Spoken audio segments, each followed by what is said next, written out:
தலைவர் ஆட்சியில் இருந்தார், 11 வருடம் இருந்தார். அவர் இருக்கும் வரை தமிழகத்துடைய முதலமைச்சர், அசைக்க முடியாத முதலமைச்சர். தன்னை வென்றவனே கிடையாது, கடவுளை கண்டவனும் கிடையாது, புரட்சி தலைவரை வென்றவனும் கிடையாது. அந்த தலைவர் தன்னுடைய மனைவியை கோட்டை பக்கமே கூட்டிட்டு போனதே கிடையாது.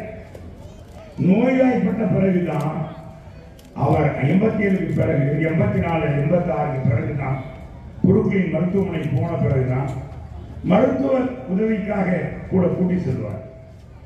அது வரைக்கும் கோட்டை பக்கமே விட்டது கிடையாது. அவர் அண்ணன் சக்கரபாணி புரட்சி தலைவரை தான் நமக்கு தெரியும். புரட்சி தலைவருடைய வளர்ச்சிக்கு, புரட்சி தலைவர் சினிமாவில் நின்றுவதற்கு, புரட்சி தலைவருடைய படக்கை வெற்றி அடைவதற்கு காரணமாக இருந்தவர் அன்றைக்கு இருந்த அவர் உடன் பிறந்த சகோதரர் அண்ணன் இருந்த ஐயா MC சக்கரபாணி.